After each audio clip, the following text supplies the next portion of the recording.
siendo proyectadas van a ser tomadas este día 30. ¿Ya? Van a ser tomadas de manera oral, va a ser un examen oral. ¿Ya? Un favor, chicos, el día 30 van a tener que traer su cámara, inevitablemente. Profesor, no tengo cámara, profe, se ha malogrado. Ya, lo siento, no das recuperación. O en todo caso, háblalo con promotoría, ¿no? Y si promotoría te da luz verde, bacán, porque yo no te voy a dar la luz verde. Ya, pero si promotoría te dice, ya, normal, no hay problema, o promotoría, no sé, pues ya tú le dices algo, promotoría acepta, no acepta, ya es su problema de ellos. Pero yo no voy a aceptar que es el examen si no tienes la cámara. Por favor, eso tenlo presente. Para que no haya complicaciones, vaya solucionando o vaya viendo ese tema desde ya. Advertido estás. Por otro lado, va a ser el examen oral. Todo lo que está acá, yo te recomiendo que me escuches, ¿ya? Y al menos puedas agarrar mi palabra de guía. Ya puede ser que tú definas y expliques bajo tus propios términos, pero sería bueno que aceptes mi palabra como guía en un inicio. Igual, este tema va a ser grabado y va a ser subido y posteriormente va a ser compartido a tus grupos, ¿ya? A ver, iniciamos con el primer punto. Ojo, el día 30 probablemente nos vamos a ir más allá de la hora. ¿Por qué? Porque hay varios de ustedes que van a tener que rendir un examen Historia Universal, Historia de Perú, Geografía, etcétera. Ya, tal vez nos vayamos más allá de la hora, no te preocupes, yo no voy a terminar la clase en la hora exacta, especialmente porque ustedes son el último grupo y de ahí no tengo que atender a nadie más. ¿Ya? Así que me puedo ir de largo con ustedes, no te preocupes con el tiempo, no te preocupes porque va a terminar la clase, ya te voy a aprobar así sin preguntar, eso tenlo presente. Si deseas explicarlo bien para que tu nota suba hasta un posible 18, 19, quién sabe, hasta un 20, quién sabe, ¿no? Tómate tu tiempo, ¿ya? A ver, nos vamos con la primera pregunta. Primera pregunta, historia del Perú. Explique el motivo, ¿qué motivó, perdón, a Francisco Pizarro a ir a España, acá voy a separar, para firmar la capitulación de Toledo?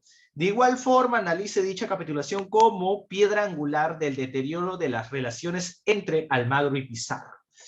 Ya, para poder explicar esta primera parte, tenemos que ir a centrarnos en esta diapositiva que habíamos tocado, que son los viajes de Pizarro. Profesor, ¿cómo que viajes de Pizarro? Sí, viajes. En el tercer viaje, tú recuerdas, mientras lo estoy localizando, te voy comentando. En el tercer viaje, tú recuerdas que el gobernador de Panamá, Pedrarias, había sido reemplazado por otro gobernador, y este nuevo gobernador ya no quería que Pizarro siguiera explorando más hacia el sur. ¿Por qué? Porque había un soldado español de apellido Tafur, al cual se les indica que se quejó, ¿no? Bajo una cierta copla que decía, ¿no? Verá, señor gobernador, que allá va el recogedor y aquí se queda el carnicero, ¿no? El recogedor, ¿quién era? Era Diego de Almagro, y el carnicero que supuestamente estaba básicamente matando a la gente, ¿no? ¿Quién era? ¿Quién era? Era Francisco Pizarro, ¿no? Acá lo estamos viendo. Tercer viaje e invasión, ¿no? Perdón, estos sucesos de los cuales te estoy hablando se proyectan en el segundo viaje de Pizarro, ¿no? Es así que el nuevo gobernador de Panamá, ¿no? El nuevo gobernador de Panamá dice, oye, soldados españoles están muriendo por la ambición de un hombre, por la ambición de Francisco Pizarro. Esto no se puede permitir. Entonces, el nuevo gobernador de Panamá le envía a un capitán, al capitán Juan de Tafur. ¿Lo envía para qué? ¿Para qué? Para recoger a esos hombres que estaban siendo liderados por Pizarro, ¿no? Y ahí es donde Pizarro tiene este problema, ¿no? Ya no tenía apoyo en Panamá para seguir viajando más hacia el sur, ¿no? Y varios de los hombres que habían ido con Pizarro ya se estaban retirando con el capitán Juan de Tafur hacia Panamá, ¿no? Entonces, Pizarro sabía que si volvía a Panamá, no le iban a dar un nuevo permiso para seguir viajando más hacia el sur. Entonces Pizarro dice, bueno, yo no voy a hablar acá con los payasos del circo, yo me voy a ir a España, voy a hablar con el rey o la reina de España, para que ellos me den autorización. Si ellos me dan autorización, yo puedo seguir viajando más al sur. No, ¿por qué? Porque obviamente el rey vale más que un gobernador de Panamá. Entonces, Pizarro se fue a España. Y cuando se va a España, Pizarro se va a encontrar con la... Vamos a aceptar. ¿Se va a encontrar con qué? ¿Se va a encontrar con qué? Se va a encontrar con la reina, ¿no? Pues el rey no se encontraba. Y con la reina va a firmar la capitulación de Toledo, ¿ya? En la capitulación de Toledo, doña Isabel, a nombre de su rey, a nombre de su esposo, Carlos I, le va a dar las siguientes concesiones a Pizarro.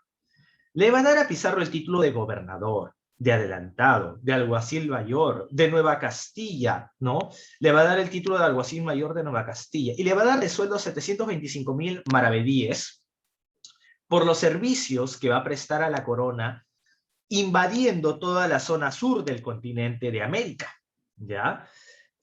Profesor, ya entiendo por qué Pizarro viaja a España. Viaja a España para conseguir un permiso para seguir expandiéndose hacia el sur. Sí, por eso viaja a España después de su segundo viaje. ¿Por qué? Porque el gobernador de Panamá ya no quería que siguiera viajando, ¿no? Entonces, por eso viajó a España, para conseguirse ese permiso. ¿Lo logró? Lo logró. Profesor, ¿y cómo la capitulación de Toledo cómo la capitulación de Toledo deteriora la amistad entre Pizarro y su otro socio de la conquista, de la invasión, que es Diego de Almagro? Sencillo. Almagro sospecha que Pizarro no habló muy bien de él ni de otros cuando estaba frente a la reina doña Isabel de Portugal, esposa del rey Carlos I. Sospecha. Entonces, desde la capitulación de Toledo, Almagro siente un cierto resentimiento hacia Pizarro, pues siente que Pizarro, estaba despreciando los servicios prestados por él, por Almagro, o en su defecto, los sabía, los tenía en cuenta, pero no los quería reconocer. Para Pizarro quedar como el mayor, ¿no? El mayor expedicionario, el mayor conquistador y tener más fama. Cualquiera sea el motivo, Almagro ya estaba resentido desde la capitulación de Toledo. Y este odio no va a ser nada más que acrecentarse. ¿Por qué? Porque más adelante recuerdas que Almagro se va a sentir humillado por esta capitulación, porque siente que le han dado muy poco. Y más adelante recuerdas que Almagro no va a participar.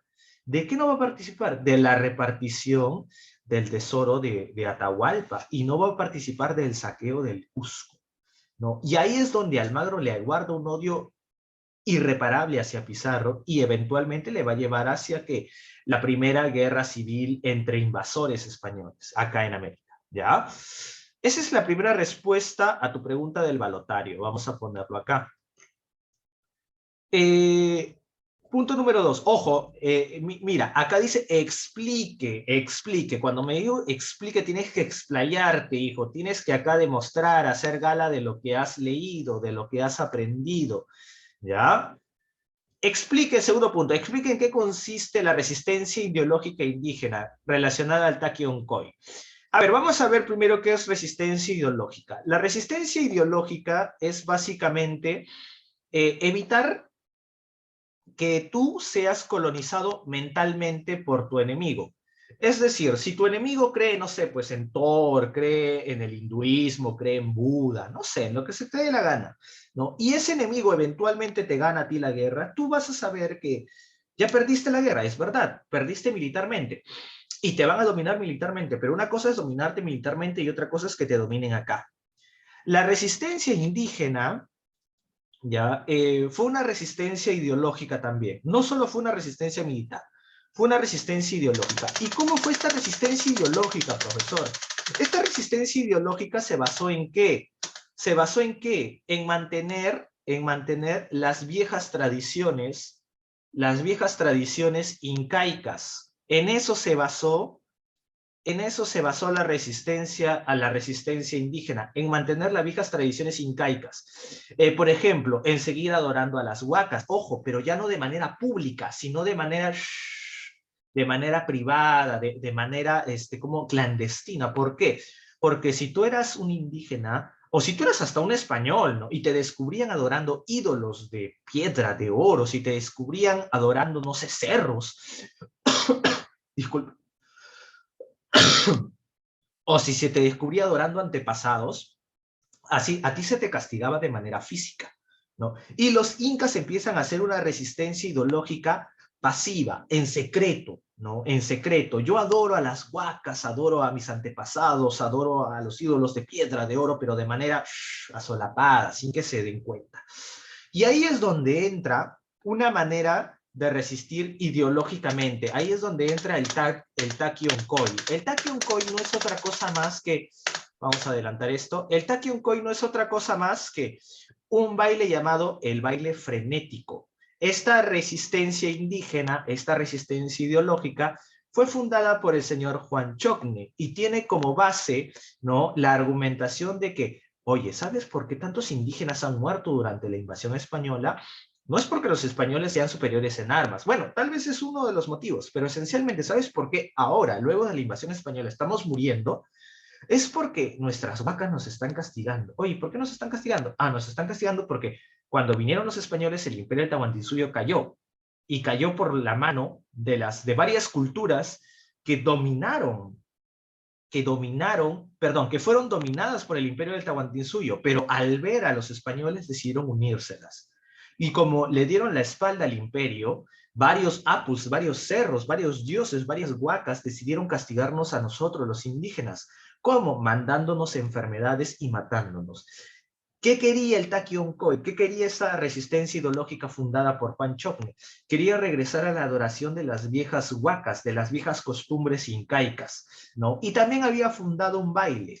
Este baile que estás viendo acá es el baile frenético de Juan Chocne, ¿no? Este baile, el baile de Juan Chocne, el baile frenético de Juan Chocne, dio lugar y dio origen a lo que hoy conoces como la danza de tijeras. ¿Ya? Es parte de la resistencia ideológica de los indígenas, ¿ya? Vamos a pasar. Profesor, 3. Explique y analice qué motivó a los europeos a buscar otras rutas de navegación hacia las Indias Orientales y qué papel guarda Cristóbal Colón con dicha necesidad. Ya, esto es sencillo, este pan comido para ti. Vámonos acá. Mira. De todo este mapa, bueno, de toda esta diapositiva solo nos vamos a centrar en esto, ¿ya? Vamos a compartir. Mira, centrémonos en esta parte de acá. Toda esta parte de acá son las Indias Orientales, ¿no? Toda esta parte de acá. En modo general, en el siglo XV, de 1401 a 1500, toda esta parte de acá van a ser consideradas como las Indias Orientales. Todos los reinos europeos, entiéndase Portugal, entiéndase España, entiéndase Francia, entiéndase reinos italianos, entiéndase reinos germanos, todos los reinos europeos van a querer comerciar con las Indias Orientales. Profesor, ¿y por qué van a querer comerciar con las Indias Orientales? Pues de ellas se extraen la seda, pues del comercio con las Indias Orientales extraen algunos adelantos que se han producido acá en las Indias Orientales. Y también extraen las famosas especias. Profesor, especias, pimiento, orégano, mostaza, etc. Esas cosas para sazonar la comida. Esas cosas en el siglo XV son muy apreciadas. El problema no es el comercio. De hecho, el comercio en el siglo XV es fluido, es hermoso. Esta es la famosa ruta de la seda. Todo es bonito, todo es felicidad. ¿Hasta qué? ¿Qué pasó? Hasta que en el año, o mejor dicho, hasta que la ciudad de Constantinopla, que es esto que ves acá, también llamada Estambul, fue invadida. Profesor, ¿quiénes invadieron esta zona? La invadieron los turcos otomanos, los musulmanes. Cuando los musulmanes toman Constantinopla y se hacen con Constantinopla en 1453, la van a cambiar de nombre, la van a llamar Estambul. Y van a hacer algo más. Profesor, ¿qué van a hacer? Le van a decir a todos los reinos europeos, oigan muchachos, ustedes pueden seguir comerciando con las Indias Orientales, nosotros los musulmanes no tenemos problemas, pero eso sí, ahora van a pagar más impuestos. Y los reinos europeos dicen, ok, pero ya no es rentable. Los musulmanes no me importa, si quieres pasar por acá, pagas más impuestos. O si no, búscate otra ruta para comerciar con las Indias Orientales, a ver si te sale a cuenta. Todos los reinos europeos dijeron, ok, estos señores musulmanes nos están cortando el cañito del dinero. Quieren más plata y nosotros no queremos darle más plata. Además porque ya no nos sale rentable. ¿Qué hacemos? Ya, todos los reinos europeos en el siglo XV deciden llegar a las Indias Orientales y todos estos van a trazar sus propios planes para llegar a las Indias Orientales. Por ejemplo, Portugal tiene un plan los portugueses, que es darle acá, mira, bordear toda África y eventualmente llegar a las Indias Orientales. Pero los españoles se compran un plan, el plan de Cristóbal Colón, quien afirmaba que la Tierra era completamente redonda. Es decir, que si eventualmente te ibas mucho por el oeste, le ibas a dar la vuelta a la Tierra e ibas a salir por el este. Así ibas a poder comerciar con las Indias Orientales. A Colón le compraron este proyecto, ¿no? Y ese es el papel que juega Colón. Pero Colón nunca pudo prever que en vez de llegar a las Indias Orientales, iba a llegar a un nuevo continente, ¿no? Ese es el papel que juega Colón durante este periodo, ¿no? Profesor, ¿hay algo más que explicar? No, no hay nada más. Es así de sencillo, así de simple, ¿ya? Ojo, chicos, recuerden, si quieren pueden apuntar lo que les estoy diciendo. No es presentarme una foto de lo que yo estoy diciendo, no es desarrollarlo en tu cuaderno. Si quieres, desarrollalo como un apoyo. Esto es un examen netamente oral, no se te olvide eso, ¿ya? Para el 30. Ya tenemos respondido la 1, la 2 y la 3. La 4, explica las causas y motivos por los cuales se desatan todas las guerras civiles entre los invasores. A ver, ¿qué tenemos acá?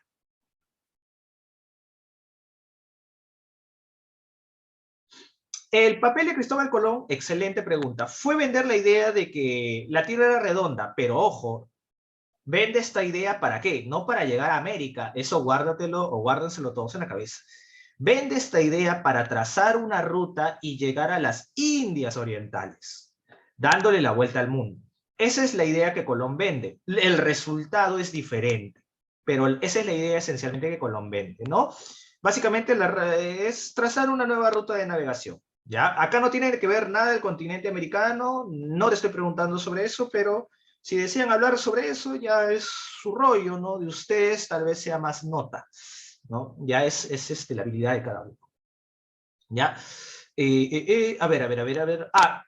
Valgan verdades, mientras más explicado sea y mientras menos floro o relleno tenga, obviamente la nota va a mejorar sustancialmente, ¿ya?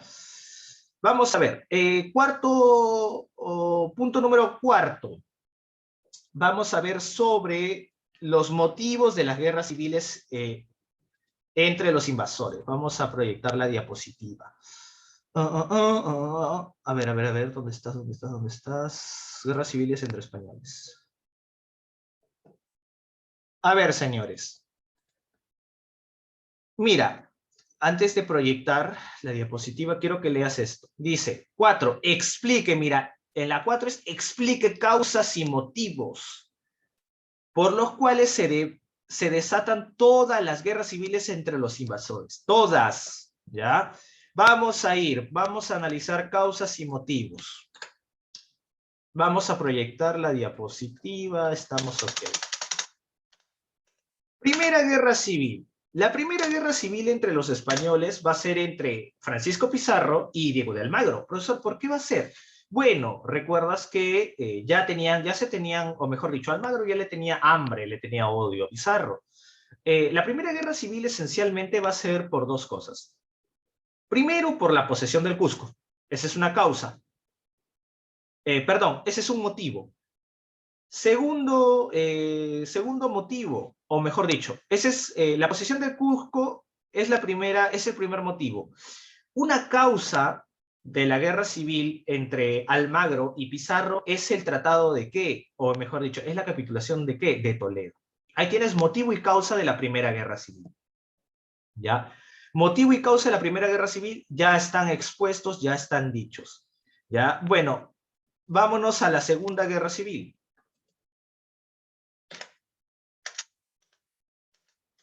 Avanzamos. Segunda Guerra Civil. Motivo de la Segunda Guerra Civil es el que desde España, ¿ya?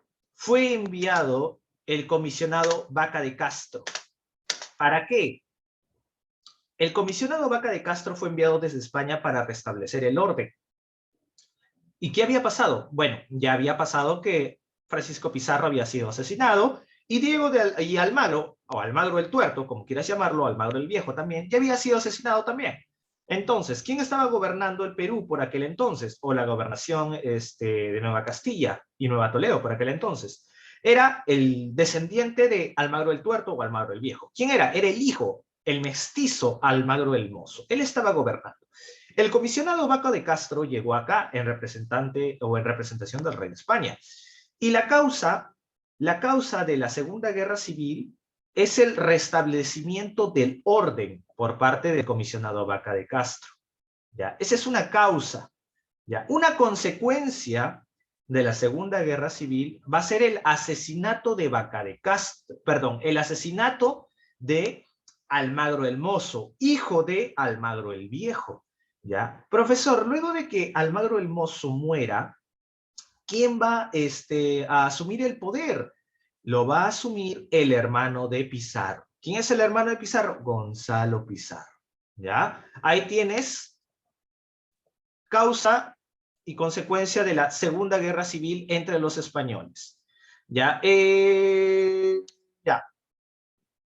Sigamos. Tercera Guerra Civil. Tercera Guerra Civil. Profesor, ¿qué había pasado? Durante la Tercera Guerra Civil, una de las causas que produce la Tercera Guerra Civil es que el emperador Carlos I de España dice, ok, estos hombres, estos europeos, voy a retroceder para apoyarme en el mapa, estos europeos, o mejor dicho, estos españoles, mis súbditos, estos invasores del Tahuantinsuyo, se han repartido América. Está bien, yo les di la orden que lo hicieran. Yo siendo el rey Carlos I, di la orden de que se repartieran en gobernaciones. Gobernación de Nueva Castillo, de Nueva Toledo, gobernación de Andalucía. Yo, el rey, di este sistema de gobierno, ok, pero ya se les ha pasado la mano, ya ha habido una guerra civil, dos guerras civiles, o sea, ¿qué creen? ¿Que estos hombres creen que acá no hay autoridad? El rey de España dice, ¿sabes qué? Este sistema de gobernaciones ha fracasado. ¿Qué voy a instaurar ahora? Voy a instaurar el virreinato. Y como voy a instaurar el virreinato, ya no necesito gobernadores. Esos españoles, esos conquistadores que destruyeron el imperio del Tahuantinsuyo ya no me son útiles. Ya, fuchi, para allá, ya fue, ya como el ex a la basura, ¿no? Ya no tienen nada que pintar o despintar acá. Ahora el que va a gobernar es el virrey. ¿El virrey por quién va a ser nombrado? ¿Por un español conquistador? No, el virrey va a ser nombrado por el rey. ¿Ya? Es decir, ahora la corona va a asumir pleno papel de gobierno a través de un virrey enviado acá, enviado a América. Entonces, la Tercera Guerra Civil se va a provocar, ¿por qué? ¿Por qué? Porque en el Perú se va a instaurar el virreinato y se van a aplicar las nuevas leyes de Indias. Esta va a ser la causa por el cual se va a desatar la Tercera Guerra Civil, ¿no? Profesor, ¿y cuál es el motivo? El detonante. El detonante es que el rey envía un virrey acá. Este virrey es Blasco Núñez de Vela. Blasco Núñez de Vera quiere imponer su autoridad. Llega al puerto del Callao y dice, bueno, yo soy el nuevo virrey. Gonzalo Pizarro le sale con todo su ejército y le dice, mira hijito, las cosas son sencillas. Si te quedas acá ahora e intentar poner la autoridad del rey siendo tú el virrey, te matamos, no tienes ejército y te matamos. Mira, lo que tú debes hacer es esto, es volverte a subir a tu barquito, regresarte a España y decirle al rey, oye, se están gobernando bien, no, yo no pinto nada ahí, ya fue. Blasco Núñez de Vela, siendo el primer rey, dice, ok, me voy. Blasco Núñez de Vela se sube a su barquito, se baja en Ecuador, y en Ecuador junta un ejército. Gonzalo Pizarro se entera y con su ejército va hacia Ecuador y se enfrenta el primer virrey del Perú, Blasco Núñez de Vela, contra Gonzalo Pizarro. ¿Quién gana? Batalla de Iñaquito, gana Gonzalo Pizarro y termina matando ¿a quién? Termina matando a el virrey Blasco Núñez de Vela, ¿ya? Profesor, esa es la causa, las nuevas leyes de Indias y la instauración del virreinato es la causa para la Tercera Guerra Civil entre españoles. Sí, motivo. ¿Cuál es el motivo que detonó el motivo que ya estalló la Tercera Guerra Civil? Que el virrey Blasco Núñez de Vela quiso imponer su autoridad. Profesor, ¿y cuál es el motivo de la Cuarta Guerra Civil? El motivo de la Cuarta Guerra Civil es esto, muchachos. La Real Audiencia en el Perú ya se había instalado el virreinato. Ya salimos de la Tercera Guerra Civil. Los revoltosos fueron asesinados, ¿no? El virreinato se instauró en el Perú. En la Cuarta Guerra Civil, La Real Audiencia gobierna porque el virrey por el momento está incapacitado. No hay virrey. Y el virrey, la Real Audiencia decide anular las encomiendas. ¿Qué son encomiendas? Grupos de indígenas que van a trabajar para ti. Tú, que eres español, vas a recibir el trabajo de estos indígenas gratis. La Real Audiencia decide anular las encomiendas. Y tú, como es buen español explotador, dices, oye, pero yo merezco explotar a estos indígenas. Me voy a rebelar. Y te rebelas. Motivo de la Cuarta Guerra Civil. Se anulan las encomiendas. Se va a la guerra por este motivo. ¿Quién lidera la Cuarta Guerra Civil? ¿Qué español la lidera? El español que lidera la Cuarta Guerra Civil va a ser el señor Hernández Girón. ¿Ya? Profesor, ¿gana Hernández Girón? No, no gana. La Real Audiencia lo termina derrotando y matando posteriormente. Ahí está la respuesta número 4 de tu balotario. Vamos a cerrar. Vamos a proyectar el balotario nuevamente. Ya. Número 5. Determine cómo es una sociedad de castas. Y cómo éstas se relacionan en torno al virreinato peruano. Mencione 3 castas y cuál es su procedencia. Ya. Vámonos acá.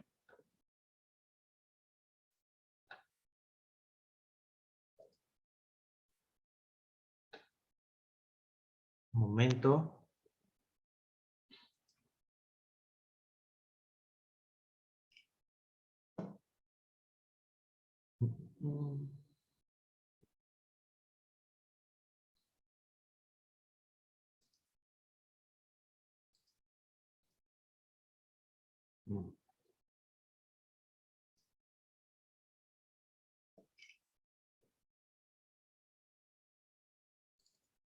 Estoy localizándolo, chicos, un momento. Organización Económica del Virreinato.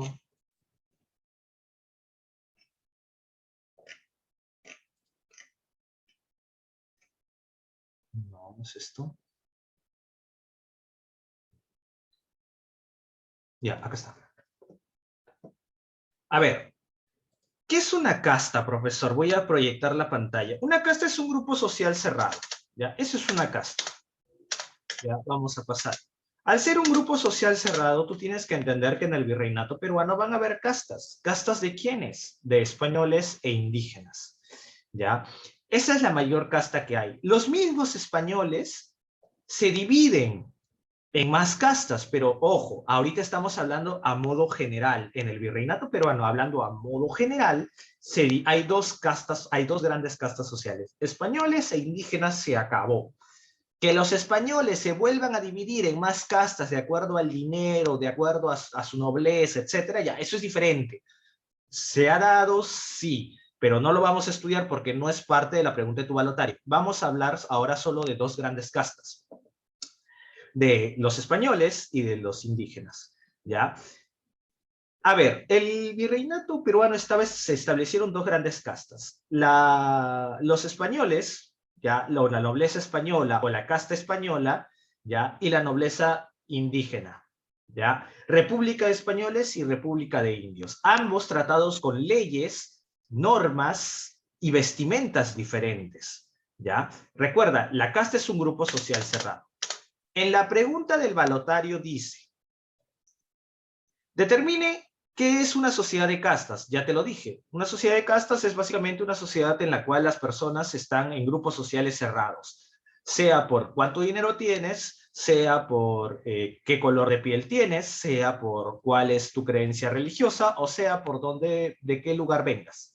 Ya, ahí respondimos la primera parte de las 5. ¿Y cómo estas se relacionan en torno al virreinato peruano? ¿Cómo se relacionan las castas en el virreinato peruano? Si tú eres o perteneces a la casta de españoles o a la República de Españoles, tú puedes hacer, decir y vestirte de determinada forma. Si tú eres o perteneces a la República de Indios, tú tienes ciertos deberes, ciertas obligaciones, ¿no? Y cierto modo de vestir también, ¿ya? Y cierto modo en la cual la ley te va a juzgar. Ahora, mencione 3 castas y cuál es su procedencia. Ahora vamos a mencionar 3 castas, pero vamos a hablar de castas como cuando salen las variantes, es decir, vamos a hablar de mezclas, entre comillas, raciales, ¿no? ¿Por qué? Porque recuerdas que durante la época colonial o virreinal, españoles se metieron con indígenas, indígenas se metieron con negros, negros con españoles, mulatos con indígenas, etc. Acá, en la pregunta número 5 del balotario en HP, solo te estoy pidiendo que menciones solo te estoy pidiendo que menciones 3 castas y cuál es su procedencia. Quiere decir que quiero que me digas, por ejemplo, un mestizo. ¿Cómo sale un mestizo? Un mestizo es una casta, ya estás diciendo una. ¿Y cómo sale un mestizo? Del cruce, mira, ¿del cruce de quiénes?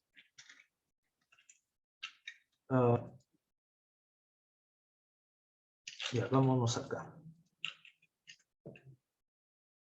Un momento, vamos a compartir. Ya, el mestizo, ¿cómo sale el mestizo? Cruce español con una mujer indígena, ahí tienes una casta. Otra, un mulato, ¿cómo sale un mulato? Cuando se une a una mujer negra con un hombre blanco.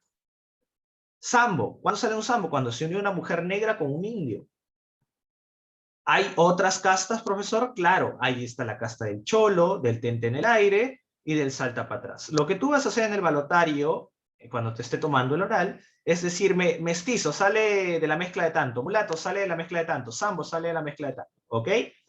Ahí terminamos con HP. Vamos a pasar al siguiente punto. Un momento.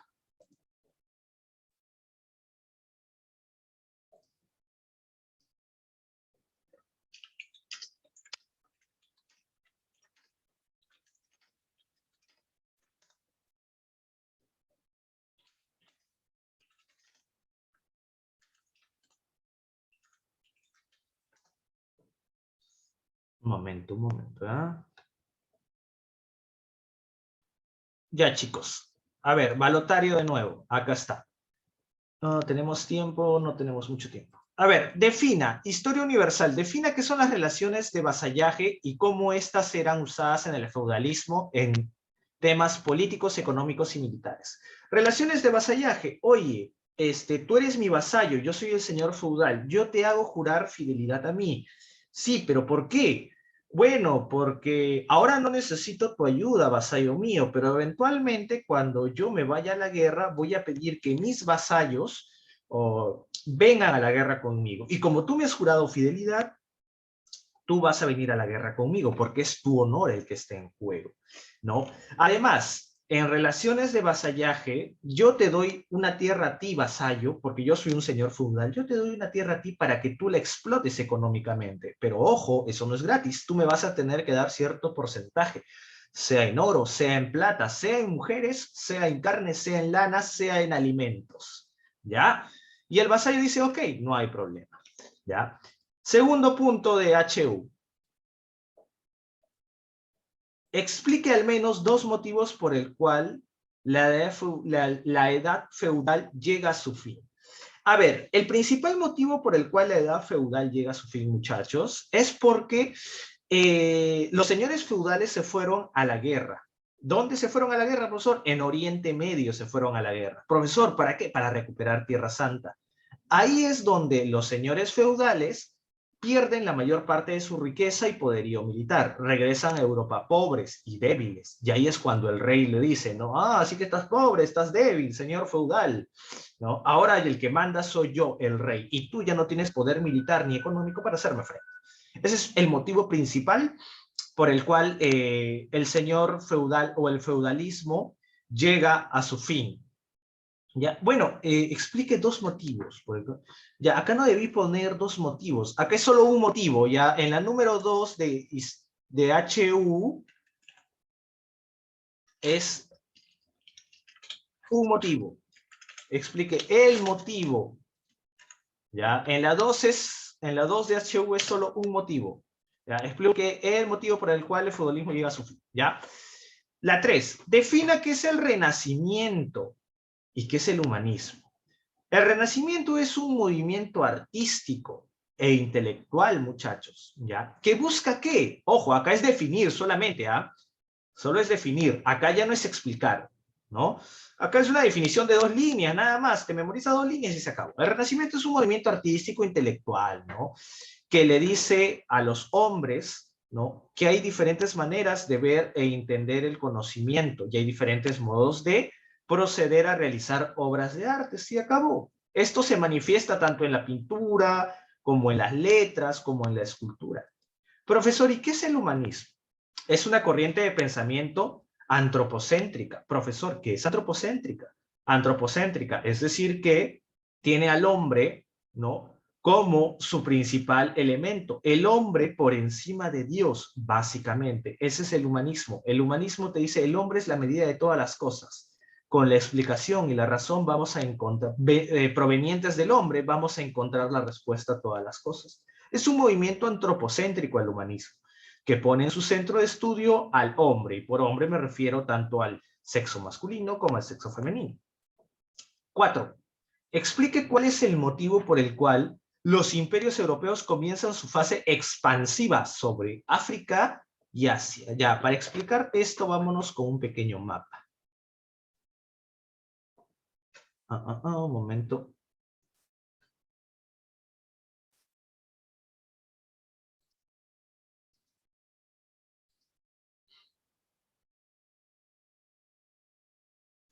Ya, acá está.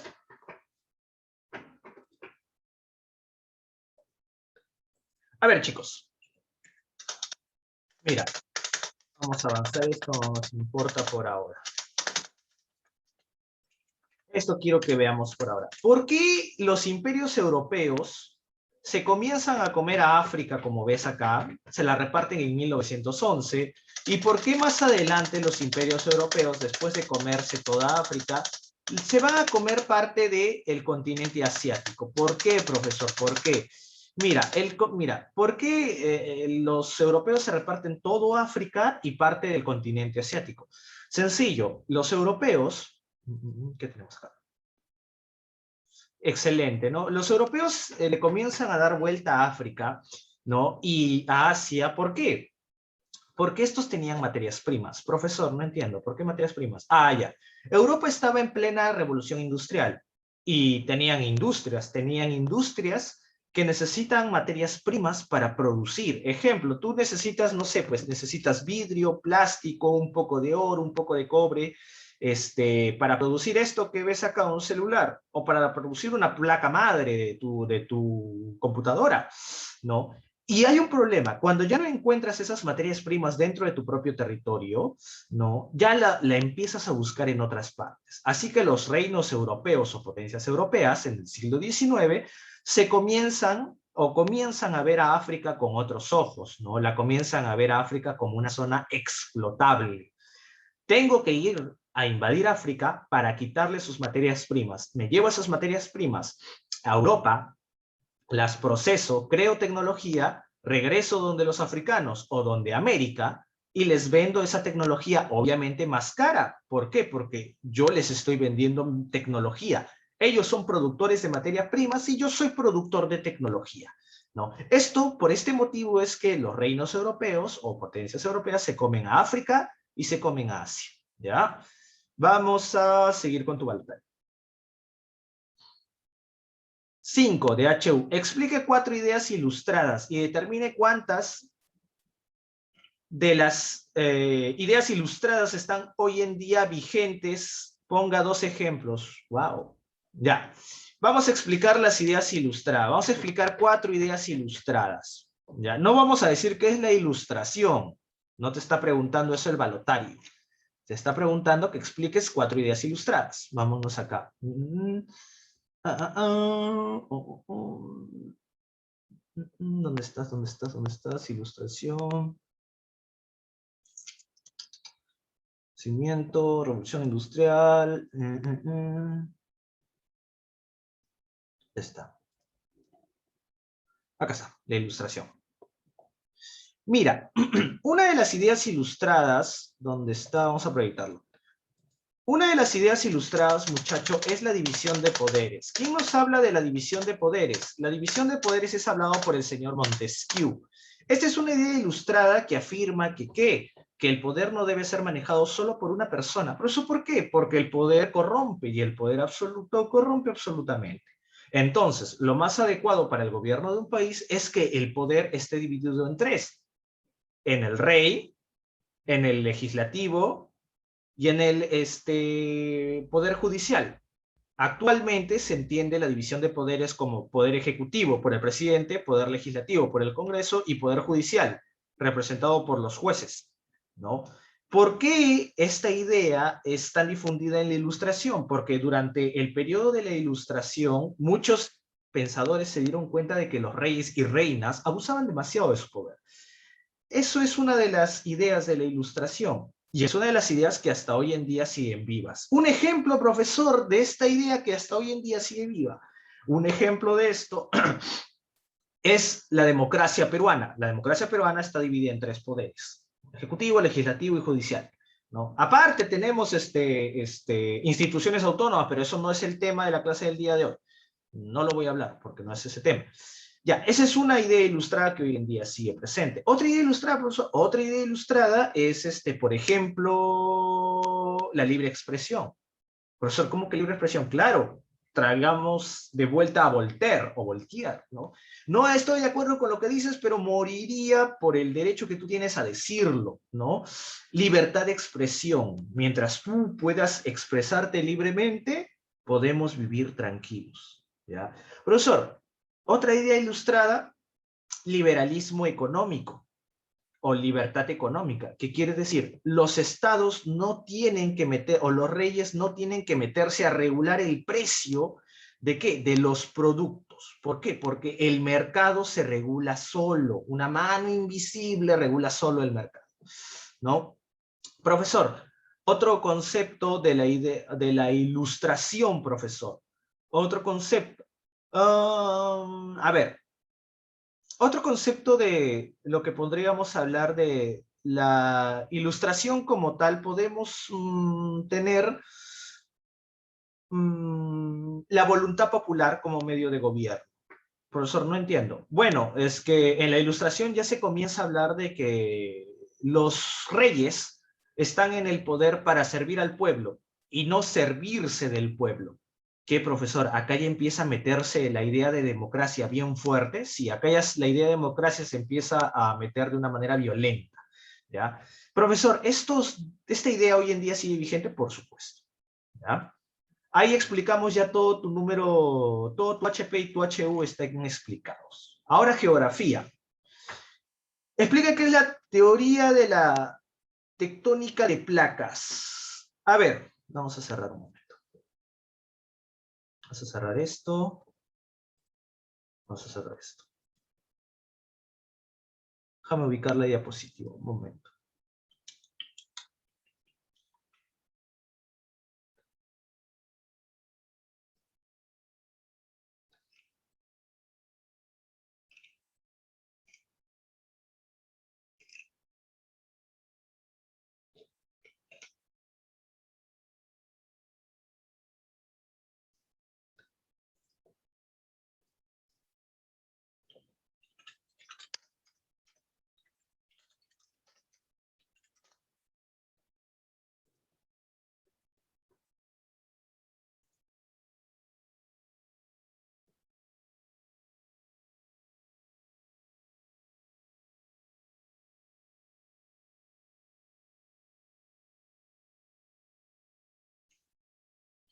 Ya, chicos, comencemos. Vamos a proyectar esto, esto es acá, ya.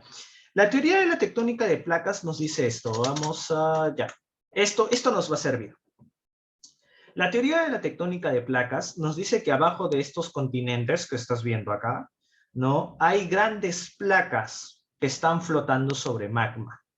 El punto es que el magma, ¿no? Al ser roca fundida y las placas al estar encima del magma, constantemente las placas chocan y se alejan, chocan y se alejan. Al chocar y alejarse, o al chocar y juntarse aún más, provocan que los continentes arriba, o sea, donde nosotros estamos, puedan unirse o alejarse, creando así un mega continente, o separando así a un continente ya existente, fragmentándolo más. Esa es la teoría de la tectónica de placas, así de simple y puntual. No hay nada más que decir. ¿Ya? Vámonos a la siguiente pregunta de geografía. Explique por qué el mar peruano es tan inmensamente rico en flora y fauna marina. Ya. Esto es sencillo. Chicos, el mar peruano, voy a poner la diapositiva. ¿Dónde estás? ¿Dónde estás? Acá estás. Miren, el mar peruano, también llamado Mar de Grau, es inmensamente rico. ¿Por qué? Porque en el mar peruano es inmensamente rico y también frío. ¿Por qué? Porque primero voy a explicar lo frío. Porque el mar peruano es atravesado por la corriente peruana.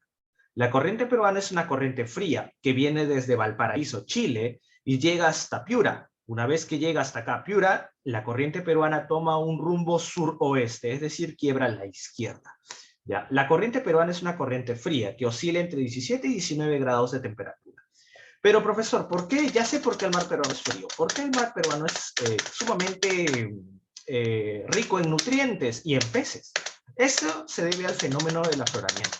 ¿Qué es el fenómeno del afloramiento? Acá está. Es un fenómeno por el cual los nutrientes salen desde las zonas más bajas de nuestro mar. Se elevan hasta las zonas más superficiales de nuestro mar. ¿Cuáles son estos nutrientes?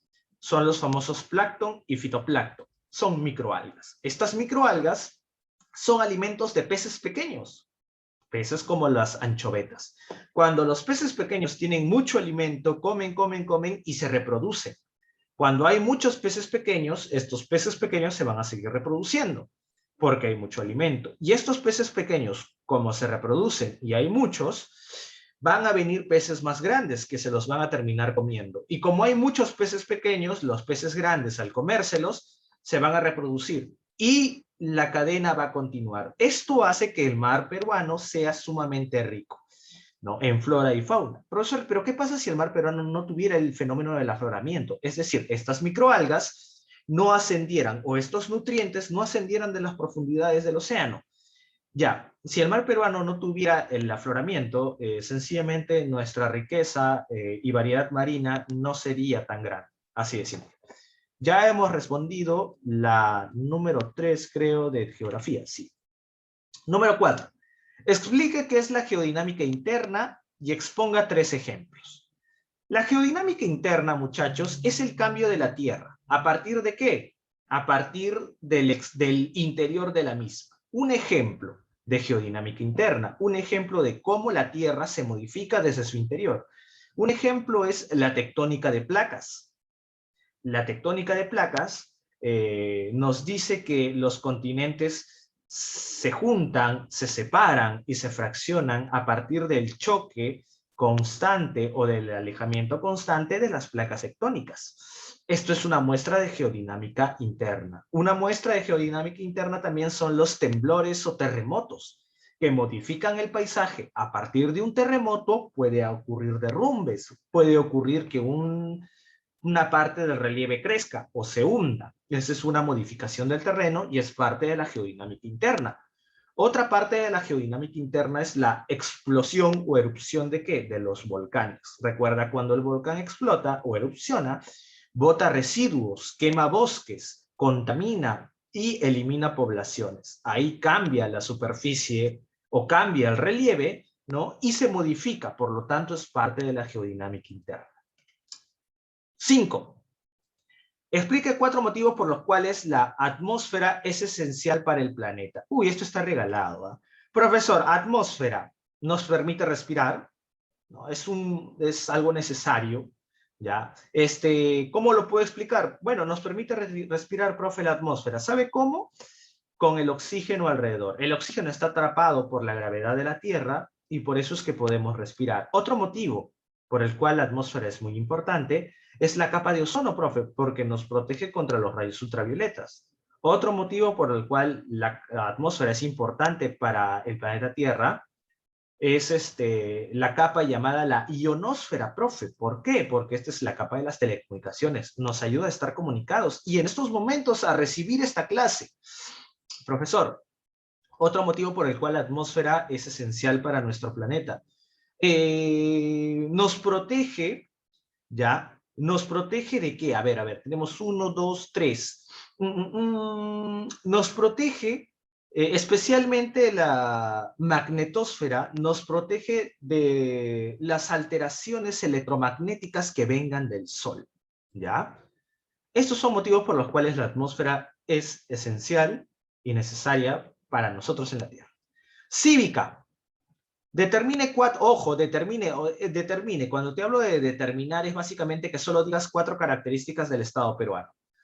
Cuatro características: soberano, independiente. Pero acá abajo dice, explíquelas. ¿Por qué soberano el Estado peruano? Porque puede tomar decisiones sobre todo su territorio.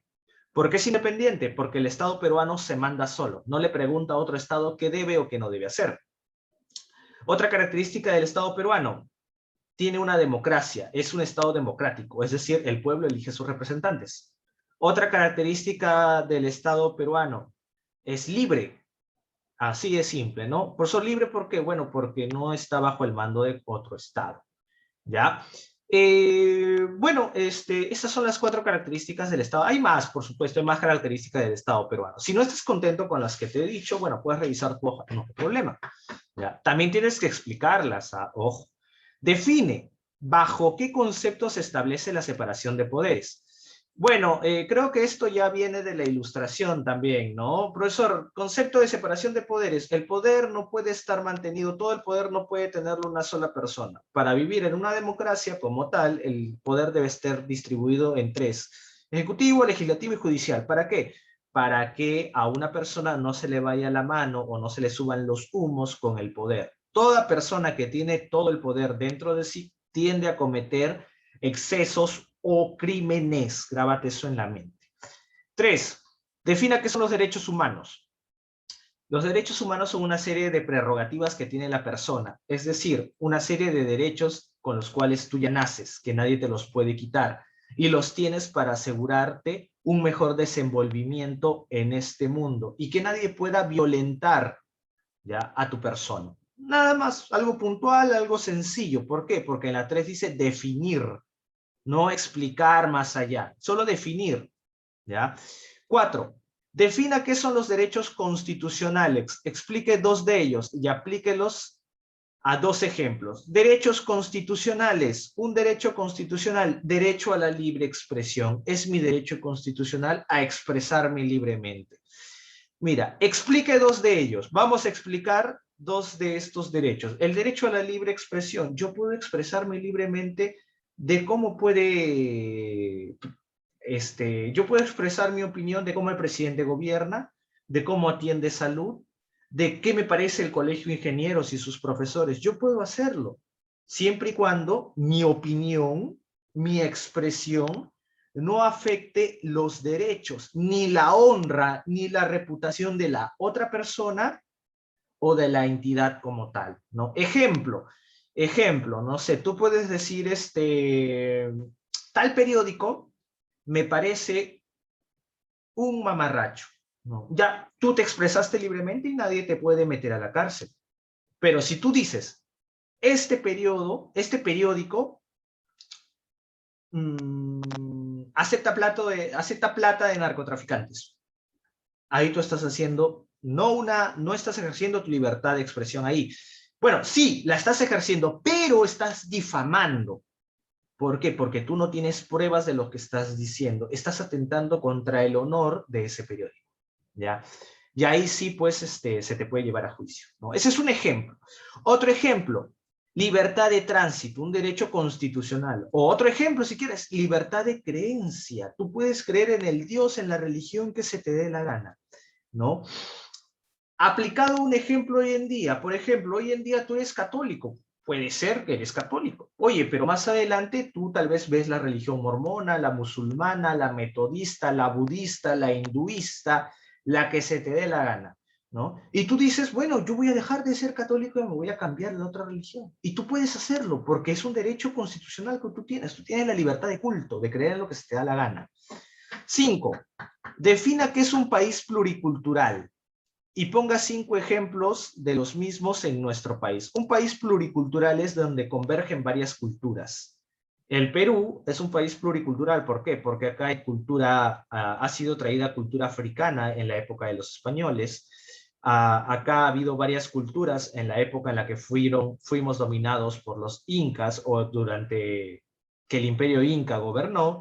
Durante el periodo de la República Aristocrática se trajeron varios chinos colíes, ¿no? Durante el gobierno de la República Aristocrática se fomentó la migración alemana acá al Perú, ¿no?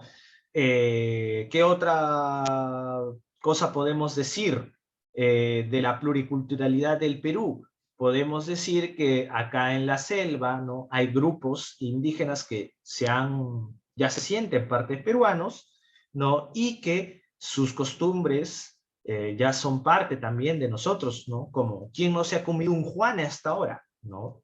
Esos son muestras de pluriculturalidad. Una muestra de pluriculturalidad, la comida, la canción, el modo de expresión. Chicos, eso ha sido todo. No hay nada más que decir para tu examen. Ya nos estamos despidiendo. El 30 va a ser tu examen, todos con cámara encendida. O mejor dicho, los que van a estar dando su examen por turno van a tener que encender su cámara en ese turno. ¿Ya?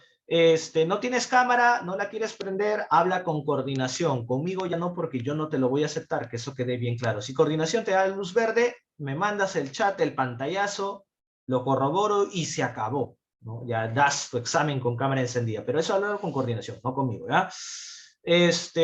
Ojo, el 30 va a ser el examen. No hay un profesor mañana, pasado mañana, no existe eso, ¿ya? Chicos, esto ha sido todo. Terminamos. A menos que tengan una pregunta, duda, consulta por ahí. Oh, parece que no hay. Chicos, hasta luego. Cuídense. Chao. Por si acaso, mañana váyanse a un museo, va a ser gratis. O si no, vayan al centro de Lima. Creo que van a hacer, no sé, algo por ahí. Es 200 años de independencia. Ya, chicos, un fuerte abrazo. Chao.